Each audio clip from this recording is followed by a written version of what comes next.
Um canal para todos os gostos, onde o conhecimento é a chave do nosso entretenimento. Histórias desconhecidas, conspirações, verdades pouco contadas, tudo em um único canal e está ao seu alcance. Vídeos semanais e focados na pesquisa e fatos enigmáticos. Queremos trazer o gosto por novidades para todos os nossos inscritos e visitantes. Esse é o canal direto para o vídeo, Enigmas. Bem-vindo a todos! Será um prazer estar com vocês.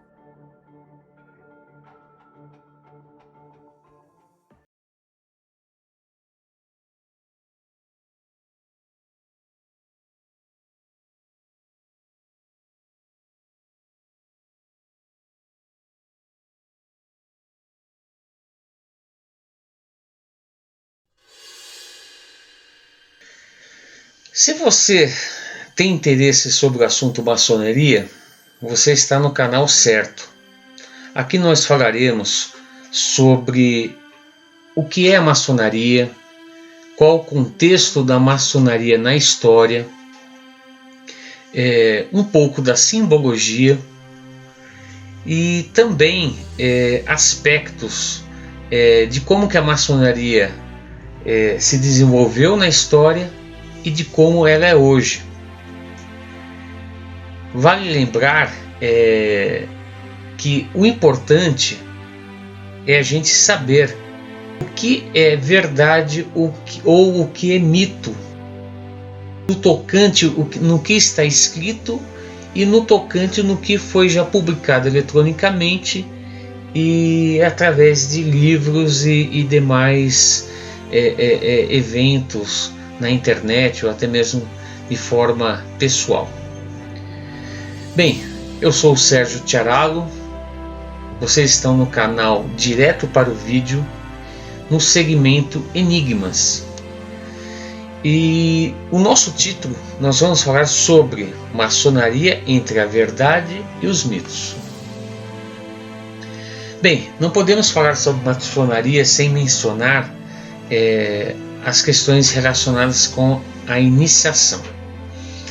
A iniciação, de certa forma, remete a ritos de passagem.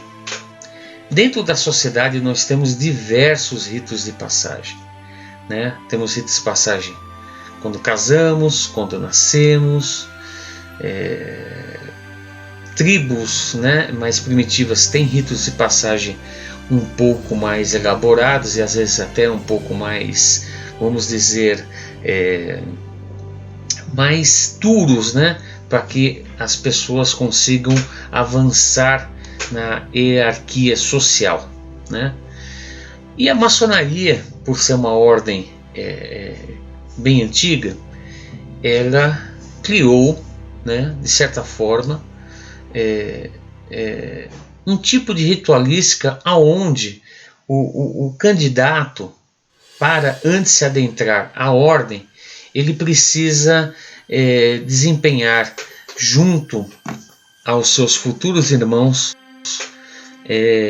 desempenhar um roteiro e, de certa forma, sentir que aquilo o faz se tornar membro realmente daquele grupo, né? Eu não vou entrar em detalhes como que é essa iniciação, né? É algo que não é bem-vindo no círculo maçônico falar sobre isso, até porque existe um sigilo de alguns pontos e limites que alguns pontos que um membro pode falar sobre. Mas lembramos o seguinte: como a maçonaria é uma ordem iniciática, é uma ordem fraternal, mas é uma ordem iniciática, isso quer dizer que ela tem realmente um início dentro de uma ritualística que remete a se tornar membro integrante dessa ordem.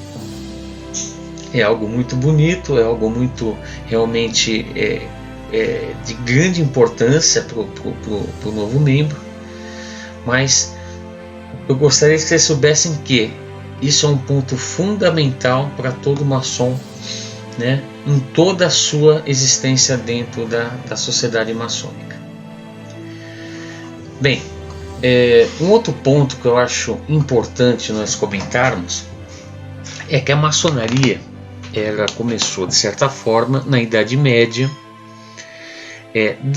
Vamos dizer assim, uma data exata que tenha documentos, que seja documentada, está em torno de 1425. Existem documentos chamados manuscritos maçônicos, que no futuro podemos fazer até um vídeo falando sobre esse assunto, que é bem interessante, que mostra documentos onde existem definições da ritualística, existem definições da iniciação, mostra a fidelidade que um membro tem para o outro, né? Mas essa fragmentação que houve com documentações na maçonaria, de certa forma foi causado por esse sistema mais, vamos dizer, secreto, né? Secreto eu falo colocando aspas, né? Esse sistema discreto, mas no passado muito secreto, porque ser maçom no passado era uma situação às vezes até perigosa. Mas quando a maçonaria se formou,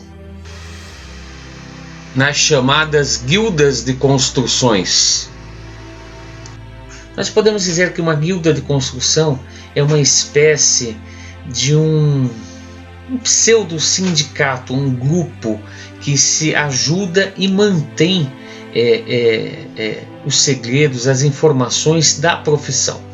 Então esses pedreiros medievais, esses pedreiros antigos que construíam catedrais, né, que construíam, que tinham construções no seu currículo, construções religiosas, né, eram contratados pelo poder religioso da época, e eles tinham uma certa autonomia na sua vida, porque na Idade Média, né, por causa dos feudos, né, o feudalismo em si, ele fazia com que os indivíduos que não eram nobres praticamente fossem partes, né, partes ou de domínio do feudo.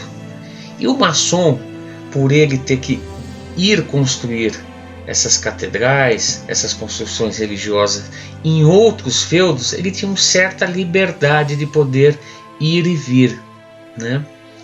Isso é um ponto bem interessante, né?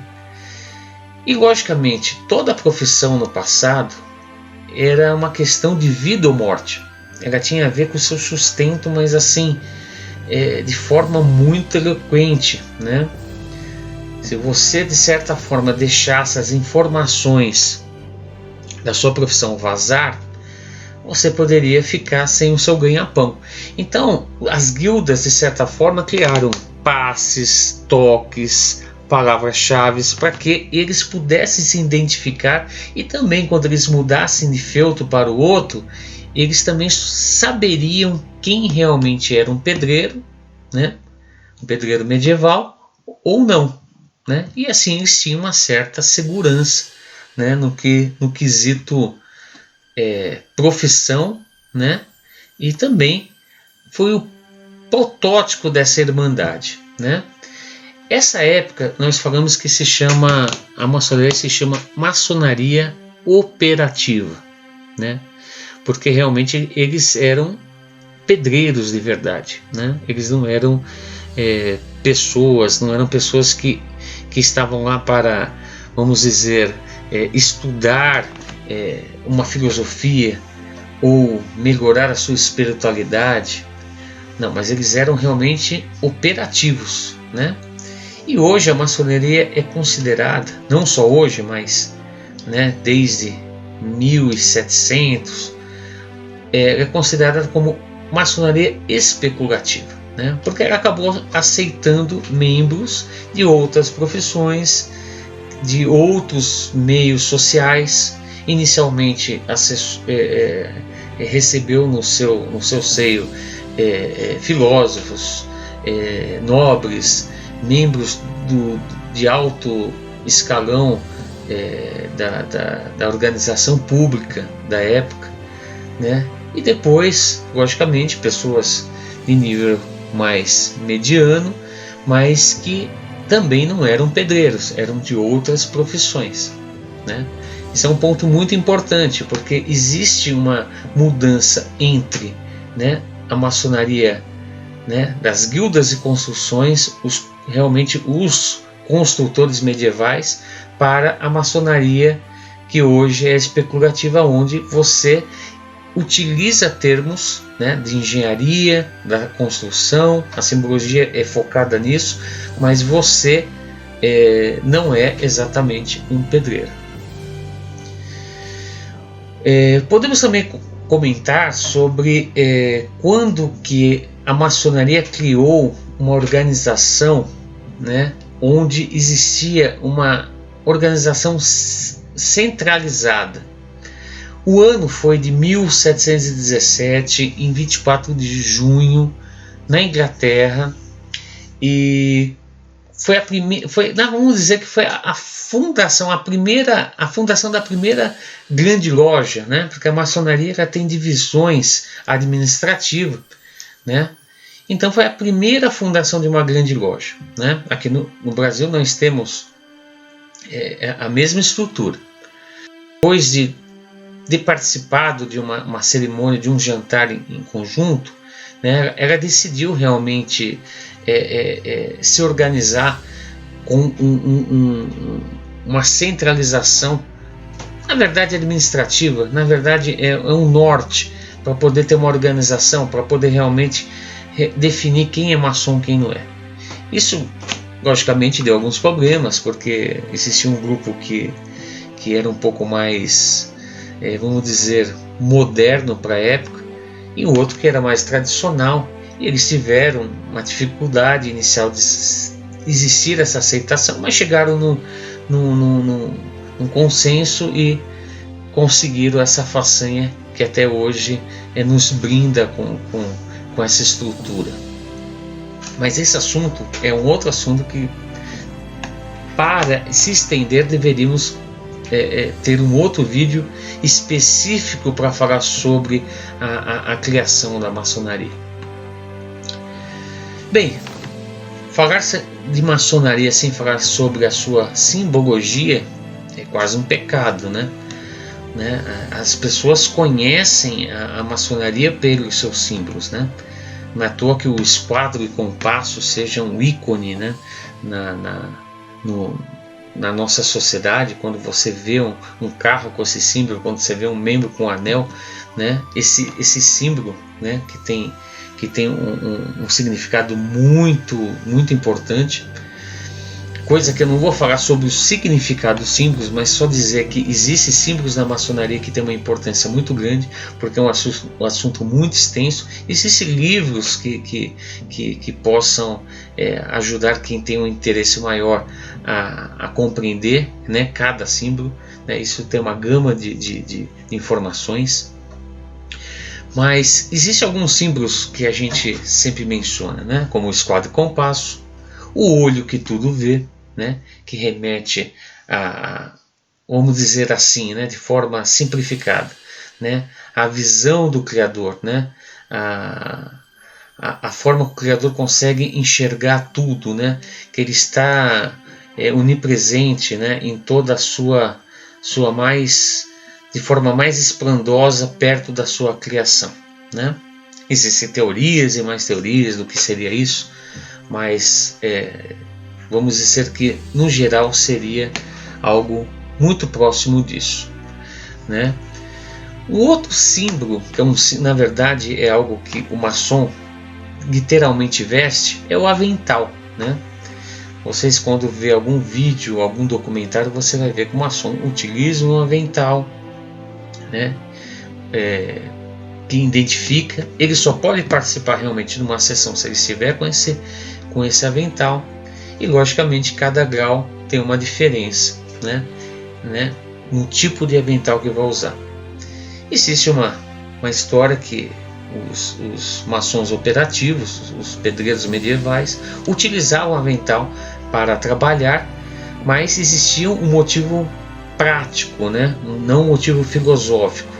O motivo prático era justamente proteger, né, contra aquele trabalho rude, né, e difícil, né, que era trabalhar em construção naquela época. Não que hoje seja fácil, mas naquela época não existiam ferramentas assim, não existia tecnologia que pudesse fazer com que a pessoa tivesse um certo cuidado com a sua integridade, né? Então o avental, né, seria um apetrecho que ajudaria nesse sentido. Mas hoje o avental é um símbolo, de certa forma, do trabalho maçônico, né? E seu trabalho é para o crescimento da ordem e da humanidade, né? Isso a gente pode deixar bem claro sobre essa questão simbólica do avental. Outro detalhe importante, nós podemos falar também já que falamos do olho que tudo vê, falar do grande arquiteto do universo, né? Por que esse nome, né? Na vivência maçônica? É que a maçonaria não é uma religião. A maçonaria é uma fraternidade iniciática, né? Uma ordem iniciática. E por que eu digo que ela não é uma religião? Cada membro dentro da maçonaria, né, tem a sua religião em particular. Existem cristãos, existem pessoas que professam acreditarem nas religiões afro, existem aqueles que podem ser muçulmanos, podem ser budistas, mas logicamente no Brasil a gente vai encontrar uma gama maior de cristãos, né? Cristãos de denominação católica, protestante, espírita, né? Porque o espírita também ele é um cristão. Mas existe um ponto que tem que ser orientado ao candidato. Ele tem que ter a certeza que ele professa a sua fé espiritual num Criador. Como esse Criador não importa, mas ele não pode ser um ateu, ou seja, alguém que não acredita em Deus. Esse ponto é algo que muita gente conhece, mas existe muita confusão, porque eu já até vi em cadastros, né? Não vou mencionar que instituição colocou isso aconteceu comigo, onde dentro da tabela de religiões, né, existia o nome maçonaria, mas isso é uma instituição educacional, né? Mas eu não vou dizer que isso seja um absurdo da pessoa pensar, né? Porque quem está de fora pode assim achar por causa dos termos utilizados, né? Templo, né? Ritualística, ritual, né? Falar de Deus, utilizar os livros sagrados, né? Tudo isso pode fazer com que quem é de fora imagine isso. Mas afirmo que a maçonaria não é uma religião, né? E ela também não persegue nenhuma religião, né? Nenhuma religião. Porque até o motivo de utilizar o nome Grande Arquiteto do Universo foi pensado nesse motivo de não ofender ou, de certa forma, se apropriar de uma crença. Então, é um nome que faz com que a gente entenda que é o nosso Criador, mas não dá um nome exato de uma religião específica. Agora eu falo para vocês sobre uma questão interessante e prática, né? Não que a maçonaria não seja toda prática, ela tem todo um cabedal, né, de informações para nós utilizarmos para a vida. Mas existe um termo que me chama muita atenção, sempre chamou, que é a questão da pedra bruta, né? A gente já começa, de certa forma, a entender, né? Algo que não está acabado, algo que está imperfeito, né? Então, se você olhar na literatura maçônica, você vai encontrar essa referência sobre a pedra bruta. De forma rápida também, né? A pedra bruta representa, né, o início da caminhada maçônica do indivíduo, onde ele tem que lapidar, né, as suas imperfeições intelectuais, morais, espirituais, e com isso depois se tornar um melhor membro para a ordem e para a sociedade humana, né? Então esse termo, você vai ver às vezes referências em quadros, em desenhos, aonde, né, existe um membro de avental muitas vezes, né, vamos dizer assim, trabalhando essa pedra. Mas na verdade essa pedra, pensando de forma simbólica e filosófica, essa pedra é ele mesmo. Essa lapidação é individual, né? E para que ele se encaixe dentro dessa sociedade, ele tem que ter as mínimas características positivas necessárias para isso acontecer. Para finalizar o assunto simbologia, né, não podemos deixar passar a referência sobre o famoso piso maçônico, né? Vamos dizer assim de forma popular, né? Que o nome realmente seria pavimento mosaico. Mas todas as vezes que nós vemos um templo maçônico, você vai ver que o pavimento mosaico ele é existente, né? Se você for pensar bem, todas as lojas maçônicas têm as mesmas características. É padronizada, porque toda arquitetura tem um significado muito forte. É a mesma coisa sobre as colunas maçônicas também, que são inerentes, né, a toda loja. Mas enfim, pessoal, sobre simbologia eu acho que a gente pode, de certa forma, no futuro até produzir vídeos específicos, mas oriento a todos, procure bons livros. Logicamente a internet é um início para isso, mas existe livros interessantes. Eu vou colocar na descrição do vídeo os livros que cada um pode se aprofundar, né? Você pode comprar em qualquer livraria eletrônica ou física, né? Um bom acesso, um custo que às vezes não é alto. Eu vejo que os livros dessa categoria não têm valores tão expressivos, né? Porque está muito focado num nicho, né? Num nicho de consumo. Mas para falar de maçonaria temos que falar sobre outros pontos também, que vamos começar agora. Eu acho que todos também já escutaram falar sobre o bode na maçonaria. Muitas vezes, acho que a grande maioria das vezes se fala de forma pejorativa, né? Não é nem algo positivo, né? Ainda mais se você buscar na internet. Eu sou fã da tecnologia, né? Eu sou da área de informática, né? Eu sou analista em tecnologia da segurança da informação, mas eu sei que a internet ela aceita tudo, né? As mídias sociais, o conteúdo, um site, ele aceita tudo.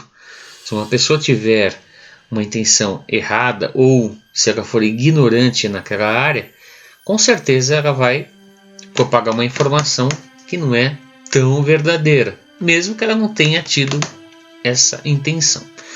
Mas mesmo assim eu acho que é muito válido, porque quando a pessoa quer realmente conhecer, ela vai ter um filtro relacionado com o conhecimento. Ela vai saber olhar, ver se aquilo tem sentido ou não. Bem, o bode na maçonaria, que muitas vezes falam que tem a ver com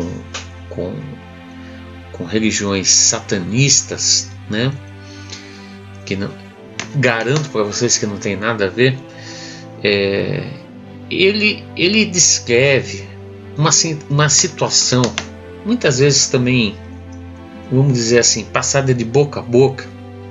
Eu não vou dizer para vocês que existe algo que ateste isso de forma absoluta, mas vamos dizer assim, que a lenda diz que durante a Idade Média, no período da Inquisição, né, muitas pessoas foram torturadas, foram mortas, né?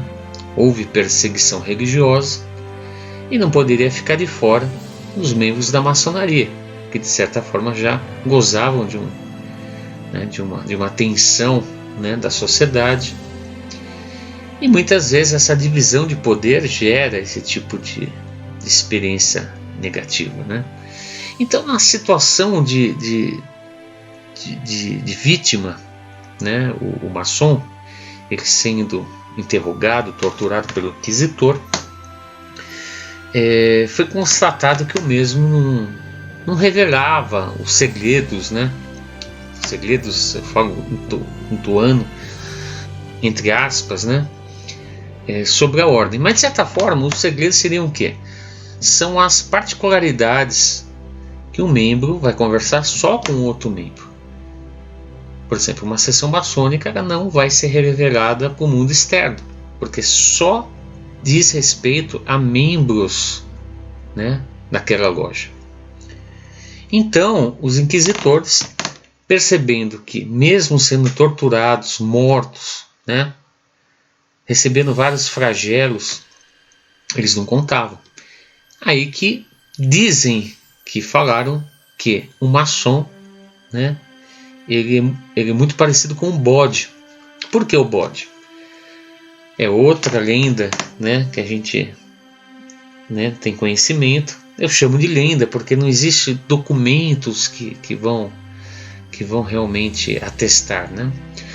Mas que de certa forma, pela cultura popular, chegou até aos nossos dias, muitas vezes de boca em boca. Então, voltando ao assunto, o maçom foi igualado a um bode porque na Idade Antiga, no Oriente Médio, na Palestina, na antiga, né, região da Palestina, os judeus, quando queriam contar um segredo ou até mesmo desabafar, ele fazia isso, né, no pé da orelha de um bode, né? Logicamente o bode não vai contar os segredos e os pecados dele, né? O termo bode expiatório também parece-me que surgiu dessa mesma situação. Até a Bíblia Sagrada, o livro sagrado, tem referência a essa questão. Não vou entrar em detalhes, mas realmente existe referência a essa questão. Até a forma que agia, né? O bode que seria colocado em holocausto e o bode que seria liberado para o deserto, né? Para caminhar e de certa forma entregue à sorte, né, nessa situação.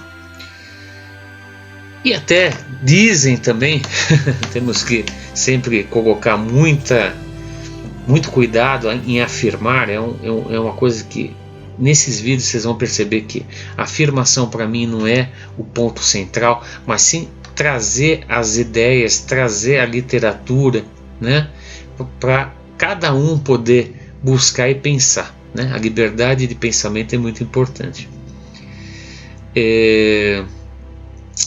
Dizem que a questão do confessionário católico tem também uma origem semelhante. Então, como o bode não contava nenhum segredo, o inquisitor, sabendo dessas histórias, né, mencionou: o maçom é igual a um bode.